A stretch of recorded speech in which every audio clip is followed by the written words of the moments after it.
La inteligencia artificial está cambiándolo todo. No solo las herramientas que usamos, sino que de alguna manera está rompiendo las reglas del juego.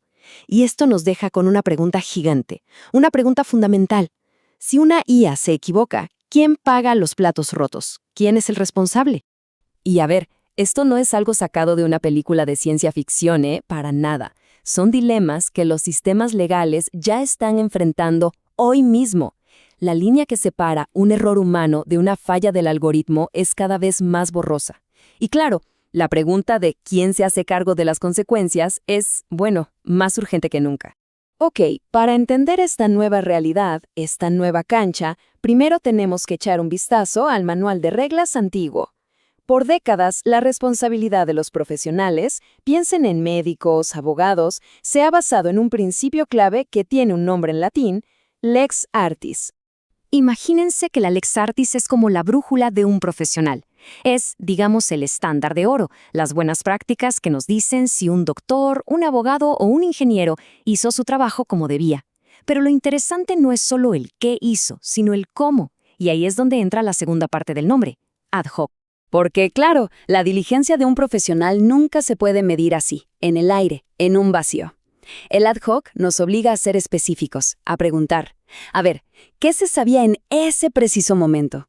¿Cuáles eran las circunstancias de ese lugar en particular? ¿Y qué decía la ciencia en ese entonces? Este contexto, estas tres preguntas, han sido la base para juzgar la negligencia por muchísimos años. Y justo aquí es donde entra la inteligencia artificial. Y como se dice, patea el tablero, cambia todo el panorama.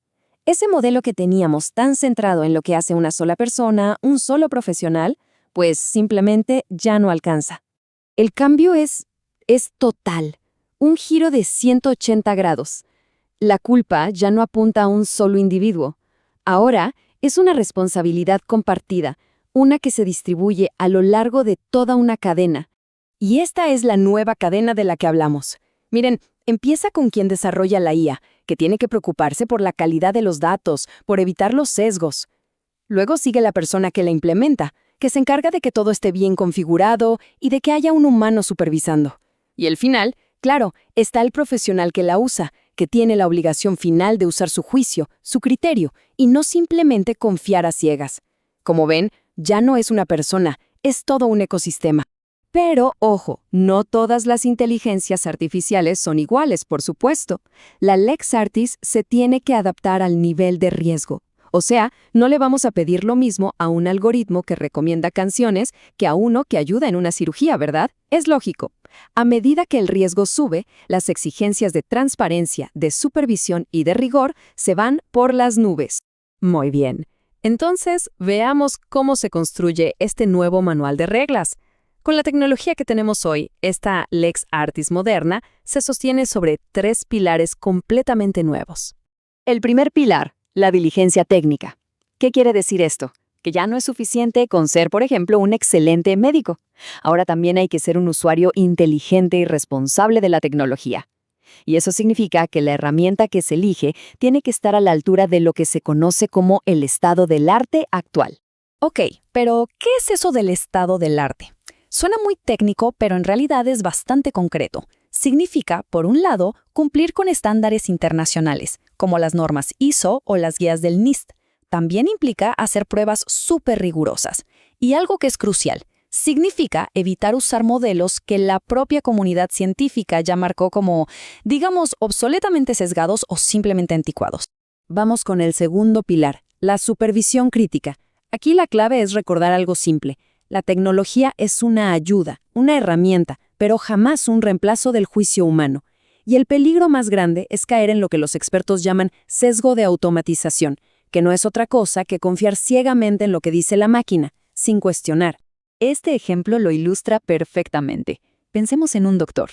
Si el algoritmo le da una recomendación, pero los síntomas del paciente, los que está viendo con sus propios ojos, le gritan otra cosa, la lex artis exige su juicio, su experiencia, prevalezca.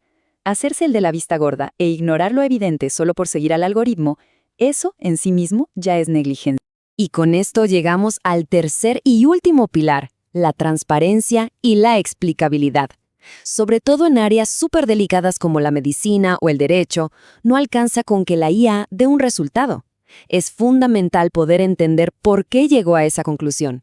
En pocas palabras, la regla es no a las cajas negras. Entonces, ¿cuándo usar una de estas cajas negras se considera negligencia? Bueno, primero, si se está en un sector de alto riesgo. Segundo, cuando las decisiones que toma el sistema son imposibles de interpretar. Y tercero, y esto es clave, si en el mercado había otras opciones más transparentes que se pudieron haber usado, pero se decidió no hacerlo. O sea, elegir la opacidad a propósito es, en esencia, una falta de diligencia. Con estas nuevas reglas sobre la mesa, el juego cambia por completo. El enfoque ya no es esperar a que ocurra un error para luego defenderse. Ahora se trata de demostrar desde antes, de forma proactiva, que se hizo todo lo posible para que ese error ni siquiera ocurriera. Si hay que quedarse con una sola idea de todo esto, que sea esta. La negligencia en la era de la IA no es tanto cometer un error, sino más bien la omisión. Es no haber puesto las barreras de seguridad, las protecciones que ya estaban disponibles para evitarlo. Es, como se dice, un pecado de omisión. ¿Ok? ¿Y cómo se demuestra que uno fue diligente de forma proactiva? Pues con pruebas, con evidencia. Número 1. Haciendo evaluaciones de impacto, o sea, auditorías antes de empezar a usar el sistema. Número 2. Con trazabilidad, guardando un registro detallado de todo para poder reconstruir cualquier decisión. Y número 3. Con certificaciones, sellos de calidad que demuestren que se actuó conforme al arte. La idea es dejar un rastro, una huella documentada de que las cosas se hicieron bien. Y bueno, cerramos con una reflexión final. La tecnología, lo sabemos, siempre va a ir un paso o varios pasos por delante de la ley. Vivimos en un mundo donde el estándar de hoy puede ser la antigüedad de mañana. Y eso nos deja pensando, ¿será que esta diligencia proactiva, demostrar que se hizo todo lo posible, es la única defensa real que tenemos para navegar un futuro que se ve tan incierto?